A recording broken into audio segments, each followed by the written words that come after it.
Multiple attacks have occurred in or around Paris. ISIS. They are the world's most feared terrorist group. Today's bombings in Baghdad. Tonight, the story of where they came from. We created chaos. We abandoned that chaos. We created ISIS. How they waged war for more than a decade. The invasion toppled the government, but Zarqawi whipped the country in half. These people are really prepared to fight the world and demonstrate that in an act of horrific violence. The failures of two American presidents. The United States government made decisions that seemed to make sense at the time, but without those series of decisions, there would be no ISIS. Violence in Baghdad. Tonight, the secret history of ISIS.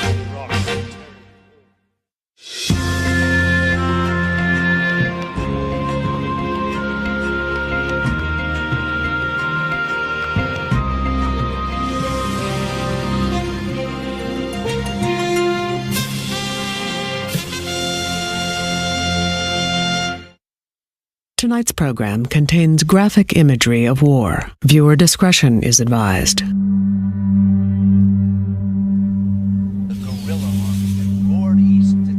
It was early 2014. ISIS has seized many Iraqi cities. They seemed to come out of nowhere. Northern Iraq, a number of districts have been taken over by fighters. Militants have swallowed up territory and they're pushing toward Baghdad. The terror group ISIS started capturing key territory in Iraq. The jolting gong was when they swept into western Iraq and took control of a third of western Iraq. The banks that were robbed and stripped, the assets that were stripped in that entire area was huge. And that was, as I said, the jolting gong that said, wait a minute, how could this happen? Deep concern about ISIS pushing into Baghdad. ISIS has been seizing territory in Iraq and Syria. They were able to swiftly take over huge areas of Iraq. It was shocking how the army didn't even fight, didn't even put a fight. And taking over Mosul, the second largest city. I think Washington was stunned when the second largest city in Iraq, a city of 2 million people, fell in a day they've already captured Mosul to a terrorist organization that we had not imagined was in the first order of terrorist organizations. But these fighters were not new. They had been at war for more than a decade, ever since the American invasion of Iraq. They have used beheadings, suicide bombings, and mass killings to implement a violent plan. A plan designed and carried out by this man, Abu Musab al-Zarqawi, the founder of ISIS.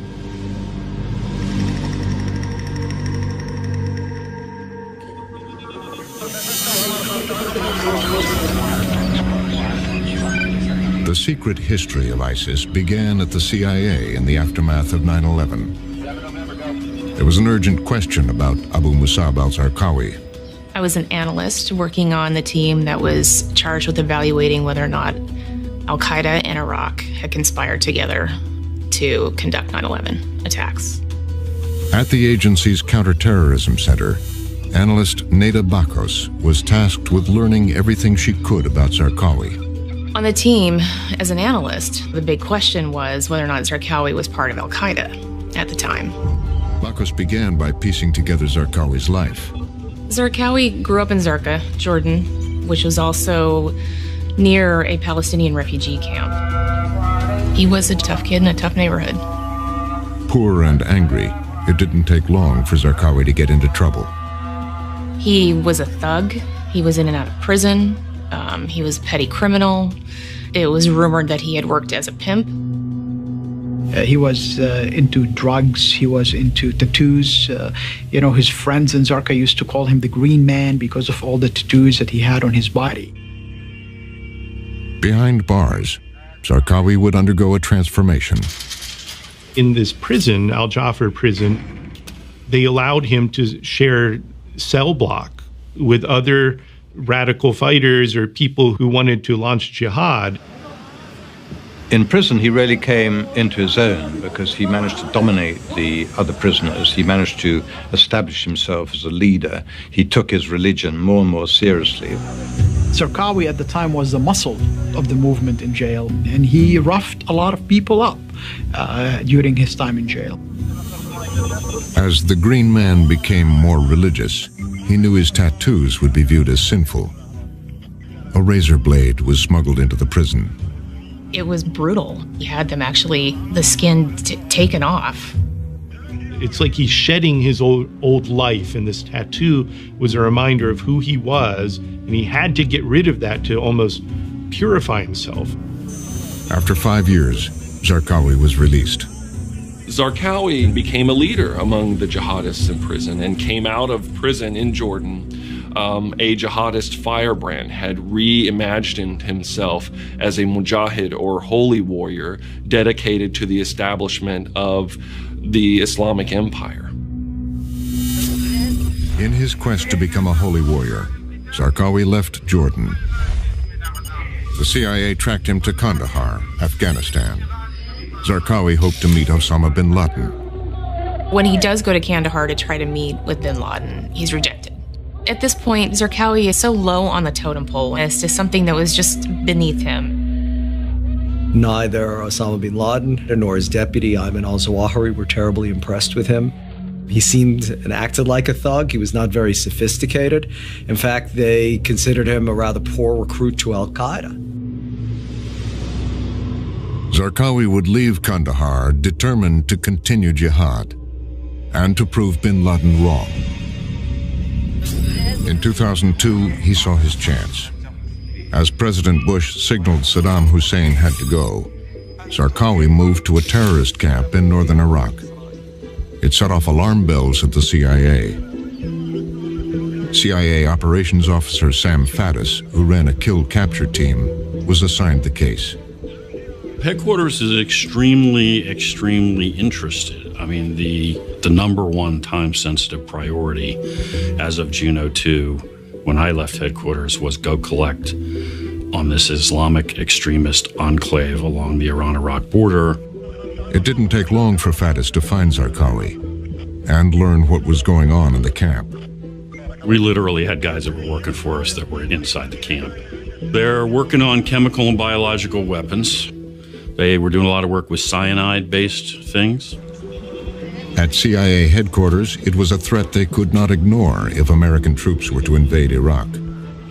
If we took Saddam out, Zarqawi was going to cause a lot of problems. He was someone who we would have wanted dead if we had the opportunity and the wherewithal to do it. And Sam Faddis had a plan to do just that. I mean, a handful of aircraft tomorrow, with the specificity that we have in their locations, will end this threat, and we will finish these guys. This seemed like the perfect moment. We know where they are, we know what they're up to. This seemed like the right time to target them and to go after them. The attack plan was fast-tracked from the CIA to the White House. But as America prepared to take out Saddam Hussein, the president was told that hitting Zarqawi could cause a problem. I remember there were discussions about attacking various camps that we thought bad guys were hanging out in. And I think the one you're referring to, we made a judgment that let's not start the war before we're ready. When news of the decision reached CIA headquarters, there was frustration. Oh, I couldn't believe it. We have a prime opportunity to take out a jihadist that we know poses a threat to our allies, in addition to American forces once they invade. There was nobody on that team who felt like Washington had made the right decision. There's another country getting up, ready to go up in flames. We're giving them time and space. This will turn out very badly. We need to get rid of them right now. But as Vice President Dick Cheney headed to the CIA, he was preparing to do something else with Zarqawi. Use him to connect bin Laden and Saddam Hussein to make the case for war. Vice President Cheney came to the CIA asking lots of questions. He wanted to know, not only is there a connection between Saddam Hussein and bin Laden, but we want there to be a connection between the two. The CIA officers believed there was no evidence of a connection. No, never. We never found any indication that Zarqawi was in Baghdad working for Saddam or linked up with Saddam. He obviously is. The vice president and his chief of staff, Scooter Libby, pushed back. It was pretty intense. We were lined up on one side of the table. Vice President Cheney and Scooter Libby were on the other side. And, they walked in with a lot of questions and being very skeptical as to the intelligence that we had been gathering up till that point. Cheney seemed to want Zarqawi to be the link between Saddam Hussein and Osama bin Laden. The vice president's frustrated. His questions are all about Zarqawi, his connection to Saddam, and whether or not they had discussed 9/11 and if Saddam had participated. Bakos says the vice president didn't like the answer. We tried to explain over and over again that it would be impossible for him, logically, to be working with Saddam. There was no connection between al-Qaeda and Saddam Hussein in Iraq that we could find. And Zarqawi's the kind of guy Saddam would kill without a moment's thought. And the response to that was met with skepticism, lots of questions, and a lot more frustration. But at the White House, the allegations would not go away. They would appear again as Colin Powell prepared for a speech at the United Nations designed to convince the public to support the war. The speech supposedly had been prepared in the White House and the NSC, but when we were given what had been prepared, it was totally inadequate and we couldn't track anything in it. And when I asked Condi Rice, the National Security Advisor, where did this come from? It turns out the Vice President's office had written it. Powell would turn to the CIA to vet the speech. We had a copy of the speech that was sent over from the White House that Powell was preparing, and one of our senior analysts was working on it, editing, working on the language to ensure that it reflected our analysis. The speech that will be heard round the world at the Security Council. Powell will try to make the link between Iraq and al-Qaeda. Secretary of State Colin Just days later, Powell arrived at the United Nations. We have come to another critical moment on the way to a new war with Iraq. Walking into that room is always a daunting experience, but I had been there before, and we had projectors and all sorts of technology to help us make the case. This chamber at the United Nations today, the Secretary of State. There in the center of attention, Secretary of State Colin Powell and George Tenet, the director of the CIA. I think he was very nervous. Powell doesn't like to read speeches. He likes to have a few note cards and then do his Powell thing. But this one, he read from the text, every word. My purpose today is to provide you with additional information. At the Counterterrorism Center, Bakos was watching carefully to see what Powell would say about Zarqawi, bin Laden, and Saddam Hussein. We're sitting in our room at CTC watching the television with a copy of the speech in our hand. What I want to bring to your attention today is the potentially much more sinister nexus between Iraq and the al-Qaeda terrorist network. When he got to our portion, it went off our script fairly quickly. And we were looking around at each other saying, well, where is he at? Where's he at? We're flipping through pages. And so, right away we could tell that this wasn't reflecting the language that we had used. A nexus that Powell used Zarqawi to make the connection between bin Laden and Saddam Hussein. Iraq today harbors a deadly terrorist network headed by Abu Musab al-Zarqawi, an associate and collaborator of Osama bin Laden and his al-Qaeda lieutenants. I drew conclusions and language we would not use. So we were very, very, very careful about describing the relationship as we saw it, and it seemed to overinflate and not reflect our analysis. How did that happen, Nita? Within the process of how it went, where it went back to the White House and who worked on it after that, I don't know how it was changed or by who. Powell now says the speech was approved by CIA Chief George Tenet, but he doesn't remember the details about Zarqawi. I don't remember. Zarqawi was not anything uppermost in my mind. It was not a significant part of the speech for me. It was almost a passing reference. But it was more than a passing reference. 7 minutes of Powell's speech were devoted to Zarqawi. His name is mentioned 21 times.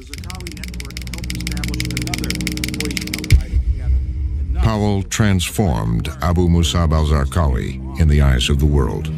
from his terrorist network in Iraq, Zarqawi can direct his network in the Middle East and beyond.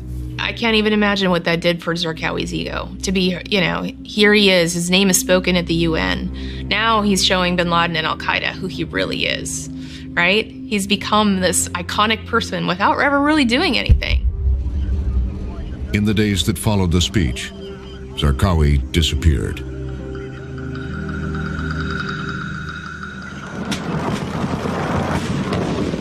Rapid series of 40 explosions lit up Baghdad in the early morning hours. Officials have been using the term shock and awe to describe the Sultan. Zarqawi watched the American shock and awe campaign. And as the occupation began, Zarqawi waited for an opportunity. Before long, the man George W. Bush picked to run Iraq, L. Paul Bremer, gave him one. And those who were on high before, in particular the Baathists, He promised to purge the Iraqi government. the Iraqi people will be removed from office. He also issued an order that disbanded the entire Iraqi military. You had something on the order of 250,000 Iraqi men, military age, all trained in using weapons. Suddenly they were all out of a job. The powerful message: Saddam and his Sunni-controlled army were no longer in charge. The army was the central instrument of Saddam's repression of the Kurds and the Shia. I think the decision not to recall Saddam's army from a political point of view is the single most important correct decision that we made in the 14 months we were there. But on the ground, the American military commanders could feel the effects.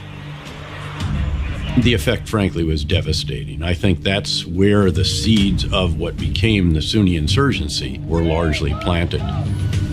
We had, long lines of soldiers demanding money, demanding to be rehired. There was that whole sense of, the militaries, defeated militaries should be treated with respect. And that's not what happened. Week after week after week, the big demonstrations got larger and larger. There was enormous concern because the demonstrations were out of hand. There were actually killings. They feel like they're going to go by the wayside, that they're going to be not only the minority population, but treated as if they don't matter. So they were easy targets for Zarqawi to recruit. Now, Abu Musab al-Zarqawi had his opportunity. In the weeks that followed, the insurgency began. When these sorts of attacks began, nobody was quite clear, I think, where they were coming from, who was behind them, and how sustainable they were. There has been another spasm of violence in Iraq. Killed at least 5 Iraqis in the center. In Washington, they insisted everything was under control. There's an absence of authority, a vacuum of authority for most people. I picked up a newspaper today, and I couldn't believe it. I read 8 headlines that talked about chaos, violence, unrest, and it just was henny penny, the sky is falling. I've never seen anything like it. Just unbelievable how people can take that away from what is happening in that country. Willful denial is one way of putting it. I remember, thinking at the beginning, this is really, really strange. It's one thing to analyze the situation and then spin it. It's another thing to then start to believe your spin. In August, the biggest bombing yet. Massive explosions at the Jordanian embassy. Mayhem in Baghdad. Terrorists exploded a truck outside the compound. This Iraqi runs in, and I said, "What happened?" And he said it was hit by a suicide bomber. I think that was the first one. To think that after that, there would be hundreds and hundreds and hundreds of suicide bombers. Thousands even. It's amazing. Bloodshed in Iraq. It was Zarqawi's first major attack. Then, less than 2 weeks later, a bomb at the United Nations headquarters. Zarqawi had a strategy. He's just trying to leave it so that it's only the United States military left and it's a black and white conflict. And this will enable him then to rally considerably more support to himself and to his cause. 40 people have died today in a series. The immediate effect of that was the UN left and all the NGOs were gone within a few weeks, all of them. And so it essentially left the Americans alone. That was it. It's just you. It turned Baghdad into a kind of this eerie, militarized ghost town. Baghdad, a U.S. vehicle was on patrol when it came under attack. Violence has returned with a vengeance. Last night, two more soldiers killed. Violence today. The most deadly was a car bombing that killed at least 11 people. In Washington, Bakos and other analysts sifted the evidence from the bombings. Soon, President George W. Bush received a briefing document written by Bakos, but without her name attached. It outlined Zarqawi's role in the bombings. I wrote a presidential daily brief based on intelligence that we had received that Zarqawi was responsible for some of the major initial attacks in 2003, that he was still there, and that he was looking to foment civil war. The information made its way to Scooter Libby in the vice president's office. Bakos says she was at her desk at the CIA. Her private phone rang. I received a phone call at my desk to my own line from Scooter Libby's office. To call an individual analyst is only about pressuring them, intimidation. We write these anonymously when they go to the White House. Our names are not attached to the brief. And I immediately told them I couldn't discuss any of this and hung up. At the vice president's office, they weren't done with Bakos. She and her supervisor were summoned for a face-to-face meeting with Libby. We were there because they wanted to figure out how they could poke holes in the analysis. The questions centered around Bakos's conclusion that there was an organized insurgency led by Zarqawi. There was a lot of consternation in the administration using the term insurgents, because it would look as if the Iraqis weren't embracing what we were doing. Insurgency implies that they're fighting against us. Certainly in the fall of 2003, the United States was in denial that an insurgency was brewing. In fact, that terminology was almost outlawed. No one could use it. We wanted to ask the vice president and his chief of staff about these matters, but neither would agree to be interviewed. 4 car bombs went off almost simultaneously this morning. During a busy Baghdad. At least 35 people have been killed in a huge car bomb attack in Baghdad. In Iraq, with America's top leaders in denial, Zarqawi was free to raise the stakes. I think the senior leadership of the Bush administration was slow to realize, A, that there was an insurgency, and B, that there was an evil genius behind it, and C, that that evil genius was Zarqawi.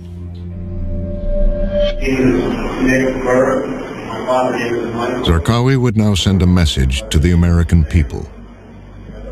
Zarqawi already had captured people's attention from the succession of suicide bombings. Now he cultivated a different means to do so. And with someone like Nicholas Berg, I think very tragically, he found exactly the kind of person he wanted. An American, a do-gooder, who was also Jewish.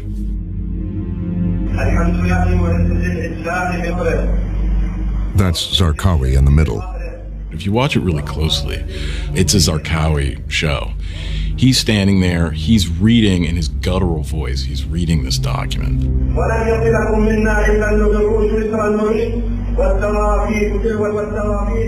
Then he's finished reading, and I'll never forget this, he finishes reading and he just hands the script to an aide, who kind of takes it. It was just like a CEO handing his briefcase to his aide, and then he pulls out the machete.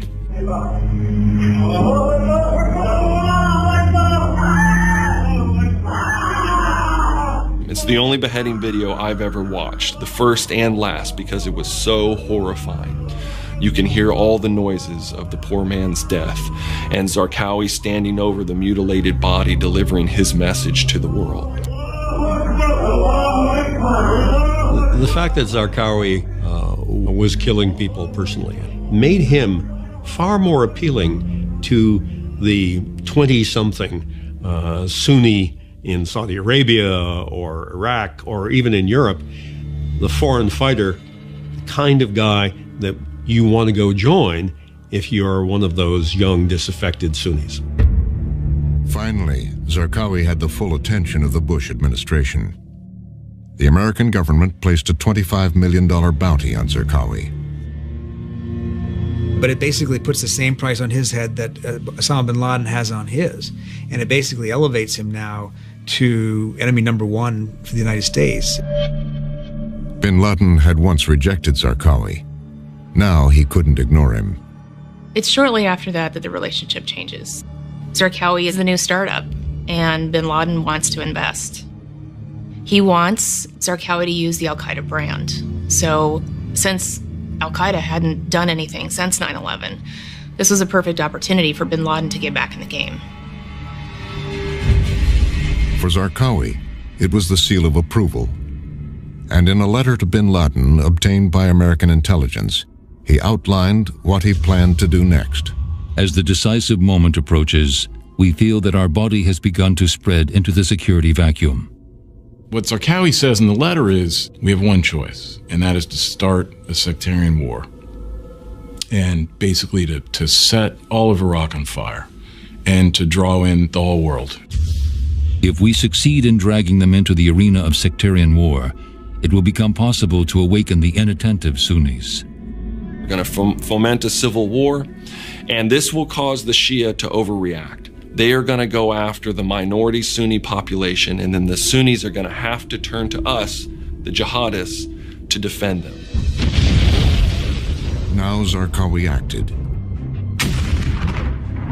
He initiated unprecedented, unrestrained violence against the Shia. 170 people died in that weekend truck. Daily life in Iraq, kidnappings and thousands of killings every These killings have created a climate of fear. وما تبقى من سيارة مفخخة تركت قرب مستشفى في مدينة الصدر الواقعة شمال شرق A wave of sectarian killing across Iraq left Zarqawi was becoming known by a new name, the Sheikh of the Slaughterers. 12. Once he pivoted to Shia, Baghdad was just hammered with huge car bombs, but also just daily assassinations of families, of neighbors. Then you started having those torture cells, the beheading videos. The invasion toppled the government, but Zarqawi ripped the country in half.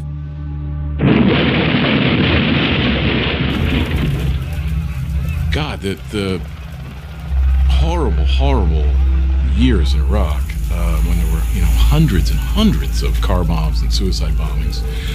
It was incredible what they did. It was murderous, it was psychopathic, it was horrific, but it was really extraordinary.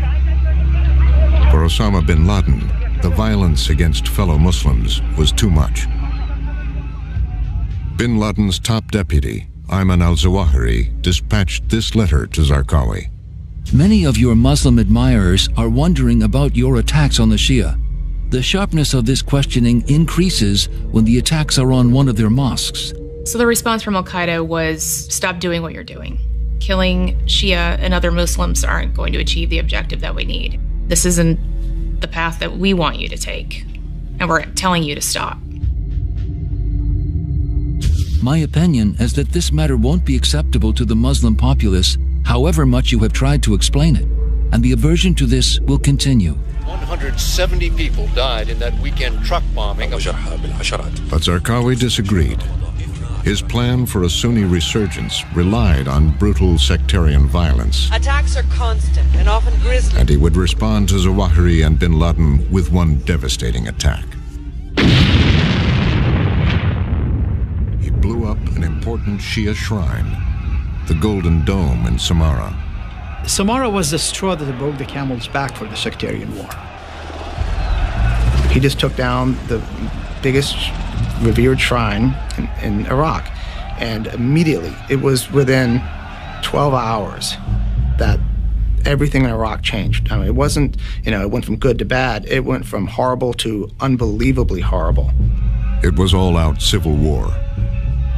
Tens of thousands would die.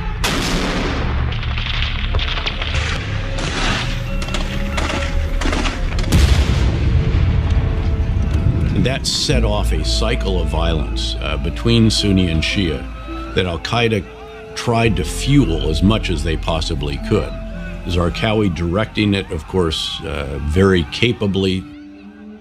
Zarqawi achieved what he wanted to achieve. He had fomented anger and fear and frustration enough that populations felt pitted against each other. As the civil war raged, Zarqawi decided to do something bold. He would reveal his face on camera. He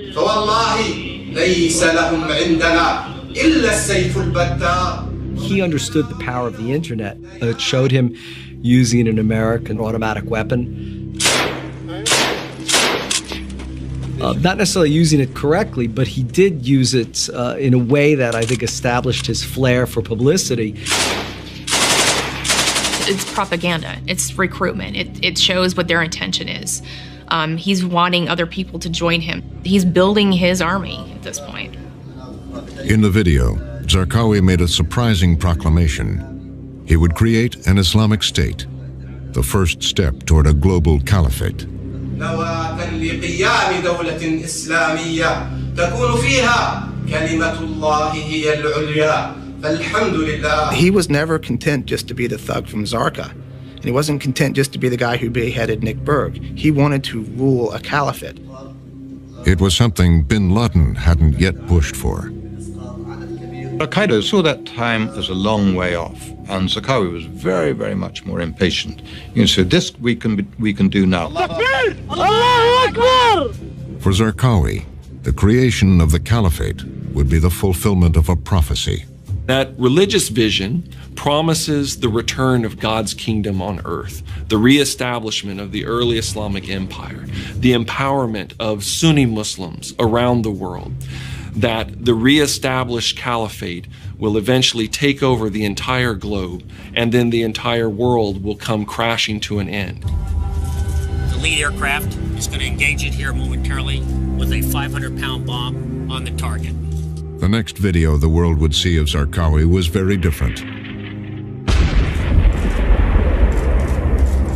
In 2006, the U.S. military received a tip and bombed Zarqawi's hideout.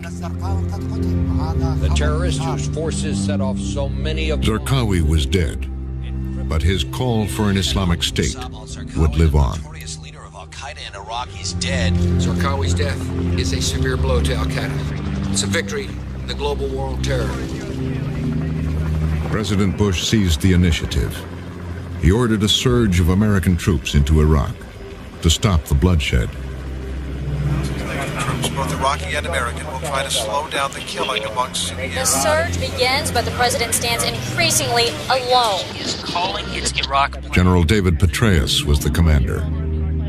The priority had to be on securing the Iraqi population, and that this could only be done by living with the people. So we went back into the neighborhoods in Baghdad and other areas that were threatened by this ever-spiraling Sunni-Shia cycle of violence. 10, 20, 30, 40,000. Helped by hundreds of millions of dollars, Petraeus made an alliance with the Sunni tribes that had once worked with Zarqawi. The hierarchy in society chopped off too many heads there, taken too many wives from the local population, had upset the power structures. Guys from the tribes started to turn against Al-Qaeda and look to the US military for support.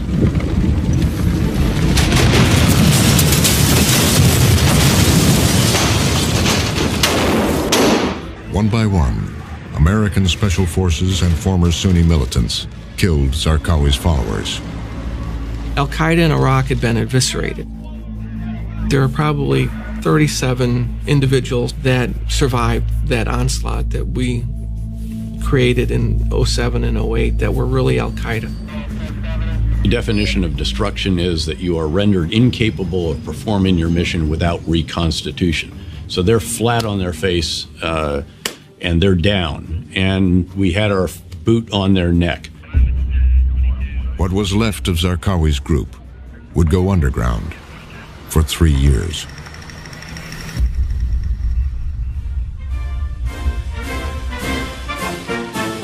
By 2009, the war in Iraq was the responsibility of a new president.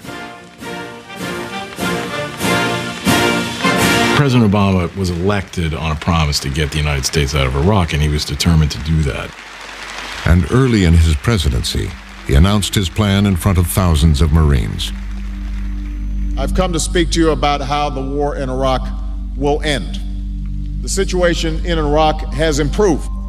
Al-Qaeda in Iraq has been dealt a serious blow by our troops and Iraq's security forces. For Barack Obama, it was time to move on from Iraq. I intend to remove all U.S. troops from Iraq by the end of 2011. Last U.S. troops are now leaving Iraq. They're packing up and ready to hand over the remaining 2 million. After almost 9 years of war and thousands of lives lost. We disengaged not only militarily. At the end of 2011, we disengaged politically. The war was over. We were out. Let the chips fall where they may. Well, I don't think we thought through exactly how many chips were going to fall and what the consequences of that would be. Once the Americans were gone, what was left of Zarqawi's group, isolated in northwestern Iraq, began to rebuild. They had a new leader, Zarqawi's successor, Abu Bakr al-Baghdadi. I mean, he really is a chip off the old block in terms of Zarqawi. He has the same sort of sensibilities, the same flair for publicity, the same obsession with widespread violence. They are part of a similar ideology. They believe in political Islam. They have a view of the caliphate. Baghdadi had a PhD, he was a soccer player. Abu Bakr al-Baghdadi's journey from religious scholar to jihadist leader started back in the early days of the American occupation. As the U.S. Army conducted mass sweeps of the Sunni population, Baghdadi was put into an American prison. For a number of people who'd spent time in these jails, they spoke about them as jihadi training camps. So through being in jail together, people created new networks. They were known as jihadi universities. Baghdadi learned Zarqawi's methods.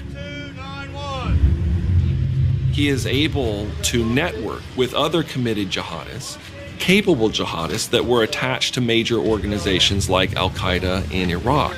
And he begins to network with these men, many of whom he would rise with through the ranks of Al-Qaeda in Iraq, later the Islamic State. After his release, Baghdadi moved up inside Zarqawi's organization. He very wisely played up the idea that his tribe had direct links to the Prophet Muhammad. And this was very important for establishing his legitimacy as a leader. In audio recordings, Baghdadi would use his religious authority to justify acts of terror.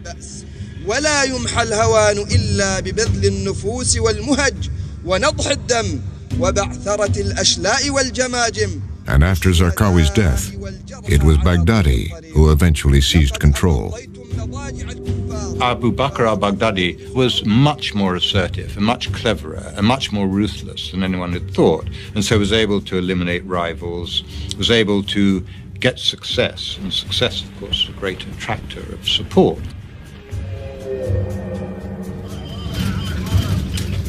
As the group's new leader, Baghdadi worked to rebuild. And in keeping with Zarqawi's strategy, he looked for a state in chaos to exploit. Protests continue against the rule of President. Across the country, thousands of people taking the streets. He saw one across the border in Syria. A new wave of protest against President Bashar al-Assad. Civil unrest was breaking out. It was an ideal set of circumstances for Abu Bakr al-Baghdadi to capitalize on. Protests against Syrian President Bashar al-Assad had been met with force. There were peaceful demonstrations. These were put down violently, and that then sparked this cycle of violence. As the unrest grew, Baghdadi secretly sent agents into Syria to help fuel civil war. He wanted to establish the caliphate now. He wanted to take over towns, villages, and then cities. The border between Iraq and Syria could disappear if his organization controlled both sides of the border.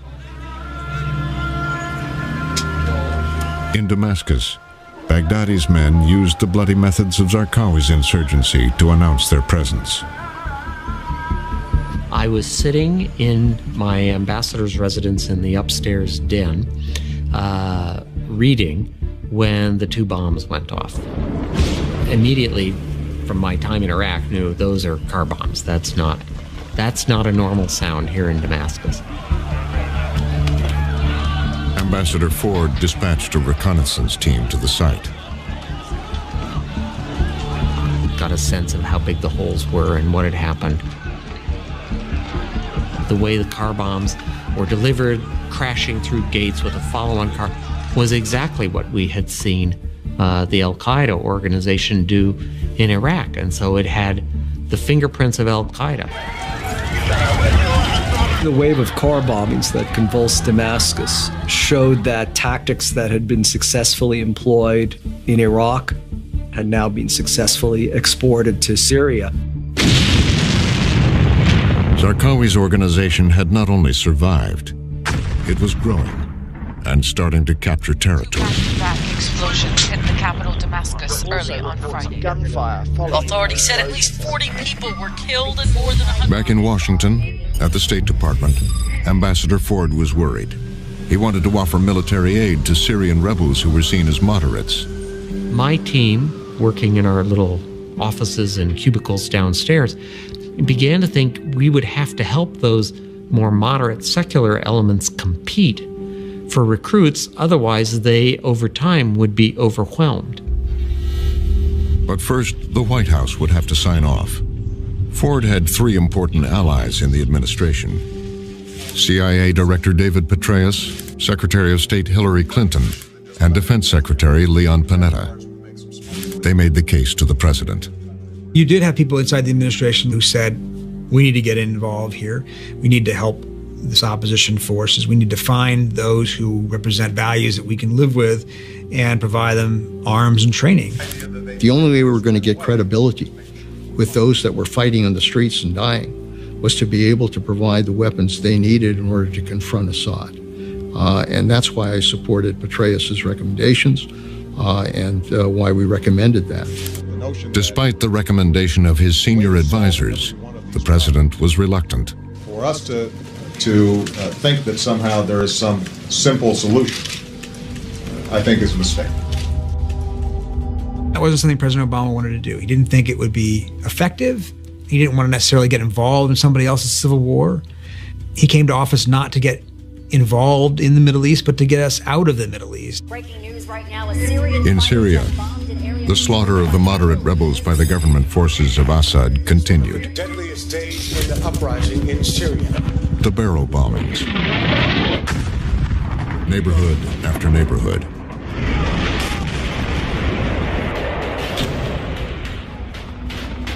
They wanted our help. You know, I think it's fair to say we didn't do much. We did almost nothing to help them. Therefore, they're gone. I mean, they're gone. They're finished. I mean, as a significant force, they're finished. Nearly a year later, the president changed his mind. He authorized light weapons for the moderate rebels. But it was too late. Meanwhile, Baghdadi's forces grew even stronger. And the consequences are exactly what the CIA and the Pentagon and the State Department predicted, was that if the United States isn't shaping the opposition to Assad, radical Sunni groups that look a lot like Al-Qaeda will do that. And they did. By 2013, Baghdadi's army captured whole sections of Syria. The civil war in Syria gave him an opportunity. The civil war in Syria gave them a platform.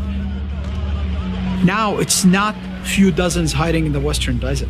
Now there's thousands and thousands of foreign fighters that's coming from everywhere. 5,000 from Western Europe, 6,000 from Tunisia, almost 5,000 from the former Soviet Union. People coming from everywhere. Baghdadi finally had what Zarqawi promised, a state. He called it ISIS and established its headquarters in Raqqa, provoking a final break with al-Qaeda. Al-Baghdadi's success in carving out this Islamic State and putting Raqqa as its centerpiece, as its capital, is a reflection, again, of a strategy that Zarqawi pursued. And inside its territory, ISIS would rule through violence and fear.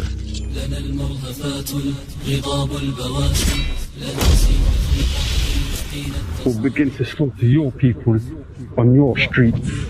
I get a steady diet of these videos that they put out. So it's, you know, today they stoned to death a man for, you know, because they suspected him for being gay, or they stoned to death a woman, or they put a man in a car and exploded it, or they skinned somebody alive, or they crucified somebody, or they beheaded somebody every day.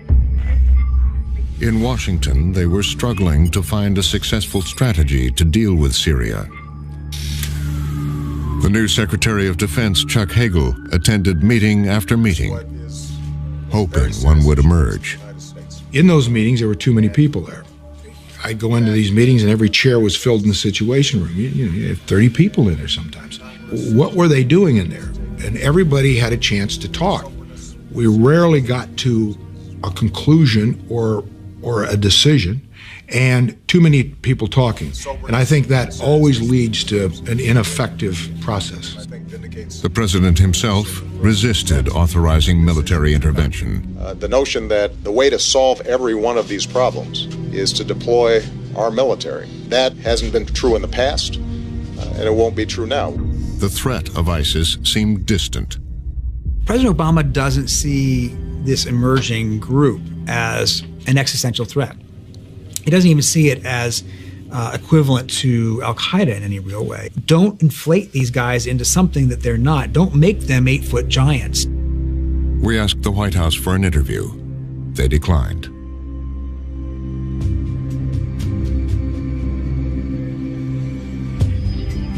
Back in Raqqa, Baghdadi was pursuing a new opportunity: the expansion of ISIS into Iraq.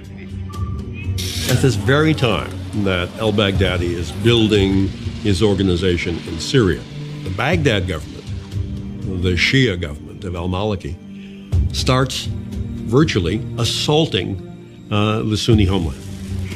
In the years since American troops had left, Iraq's Prime Minister Nouri al-Maliki, a Shia, had initiated a crackdown on the Sunni population. The Sunni Arab tribes in Iraq had become disillusioned with the Shia-dominated government in Baghdad. So there was widespread disaffection among the tribes. They began to engage in a series of protests against the regime. And these protests are violently crushed. And in such an environment, that enabled Islamic State of Iraq to rise up out of the ashes and saying, we will protect Sunnis from Maliki. It was the moment Baghdadi had been waiting for. Where have the Sunnis to go? There's only one place they can go. It is that residual of the insurgency that is now run by al-Baghdadi. In early 2014, Baghdadi's forces began the campaign to take Iraq. The Iraqi army, which was built at the incredible expense, I don't even know what the final price tag was, $30 billion. Largely by the Americans, paid for by the American taxpayer. You know, all their equipment, everything. It all came apart. In no time at all, they rolled over Fallujah, Ramadi, then the biggest prize yet, Iraq's second largest city, Mosul.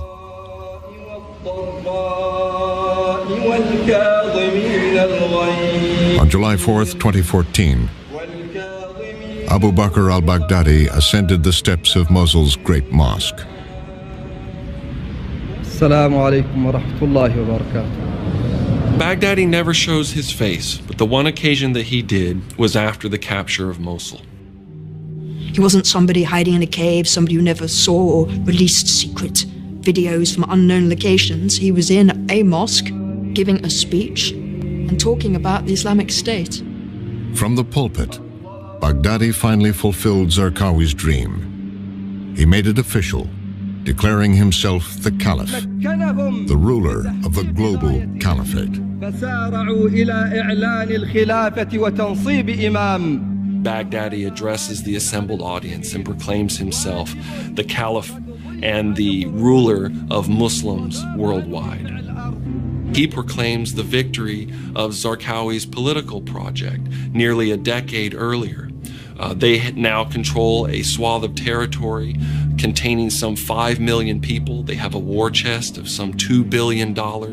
It's a remarkable success for an organization that was soundly defeated in 2009. Baghdadi had turned Zarqawi's vision into a terrifying reality.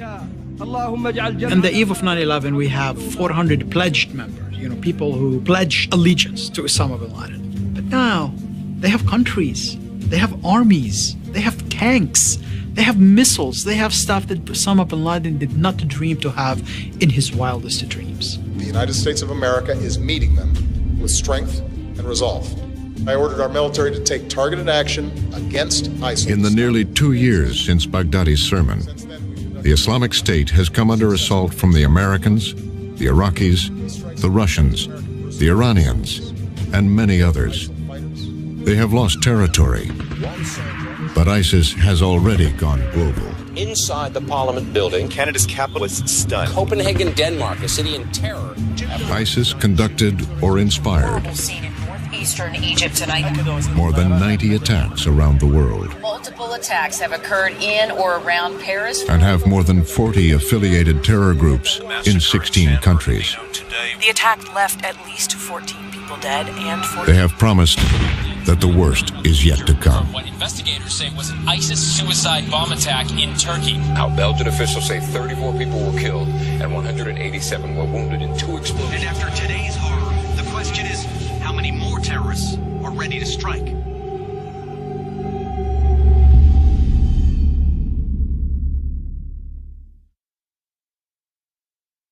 Go to pbs.org/frontline for more on how ISIS has spread beyond Syria and Iraq. Read extended interviews with Colin Powell. We made a judgment. And Neda Bakos. I can't even imagine what that did for Zarqawi's ego. Explore the Frontline archive of reporting on the ISIS threat. And connect to the Frontline community on Facebook and Twitter. And if stories like this matter to you, then sign up for our newsletter at pbs.org/frontline. Sandy swirls along the East Coast. Thousands of us are still not home yet. You would talk to one person and then another person. You would get a totally different story. And nothing's been accomplished. I saw blanket denials across the board. $400 million in profit. How do you explain that? While we were providing oversight, it was not enough. Frontline and NPR investigate business of disaster.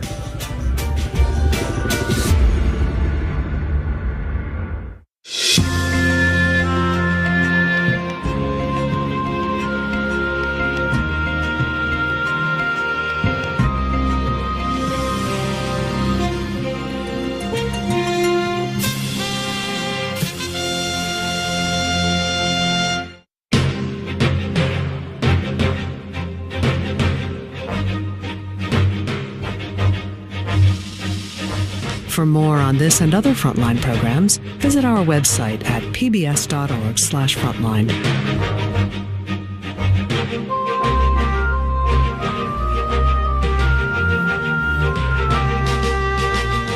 Frontline's The Secret History of ISIS is available on DVD. To order, visit shoppbs.org or call 1-800-PLAY-PBS. Frontline is also available for download on iTunes.